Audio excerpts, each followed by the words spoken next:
आपने ओशो को सुना तो होगा। आज पढ़कर देखते हैं। बुक का नाम अवेयरनेस। बुक इंग्लिश में है, मैं हिंदी में ट्रांसलेट करके बताता हूँ। पहली लाइन, आदमी के बारे में सबसे इंपॉर्टेंट चीज समझनी है कि आदमी सो रहा है। उसे लगता है कि वो जागा है, लेकिन वो सो रहा है। उसकी जागरूकता फ्रेजाइल है, कमजोर है। उसकी जागरूकता इतनी छोटी है कि वो मैटर ही नहीं करती। उसकी जागरूकता सिर्फ एक नाम है, उसका कोई मतलब नहीं है। हम जन्म से लेकर मरने तक सोते रहते हैं, तो जागा कैसे जाए? जिस दिन जाग जाओगे उस दिन ये सवाल पूछने की जरूरत ही नहीं है। इस बात को पूरे दिल से एक्सेप्ट कर लो कि तुम सो रहे हो। जब तुम्हारी आंखें भी खुली हैं तब तुम सपने देख रहे हो। जिसे तुम रियलिटी समझते हो वो सपना है। सपने में जो भी करते हो वो सब मीनिंगलेस है। जो भी सोचते हो वो पॉइंटलेस है। इसलिए बुद्ध ने सिर्फ एक चीज पर इंसिस्ट करा है, जाग जाओ। कई सेंचुरीज की बुद्धिस्ट टीचिंग सिर्फ दो शब्दों में, जागते रहो। लेकिन हम सब तब तक सोते रहते हैं जब तक हमें शौक नहीं लगता है। हम इतनी गहरी नींद में रहते हैं तभी किसी भी चीज पर फोकस करना इतना डिफिकल्ट रहता है। तुमने अपने धर्म भी सोते हुए बनाए हैं, इसलिए रिलीजन भी हमारे माइंड का प्रोजेक्शन है। इस बात को समझते हुए बुद्ध कभी भगवान की बात नहीं करते। उनका कहना है कि जो बंदा सो रहा है उसे भगवान की बात क्या करें, और जो जाग जाएगा उसे भगवान के बारे में कुछ बताने की जरूरत नहीं। एक बार एक बुद्धिस्ट मास्टर थे,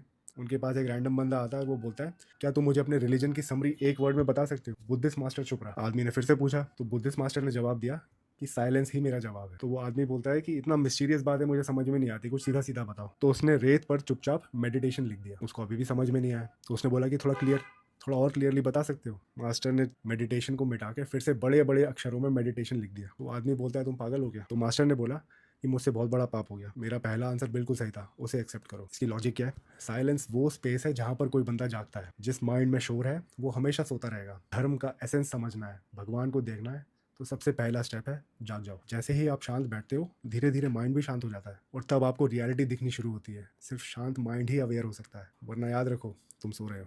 लगभग 4.5 पेजेस को मैं एक सेंटेंस में समराइज करके बताता हूँ। When mind disappears, the world appears। जीवन जीने का सिर्फ एक तरीका है, जाग जाओ। और जागने का सिर्फ एक तरीका है, माइंड को शांत करो।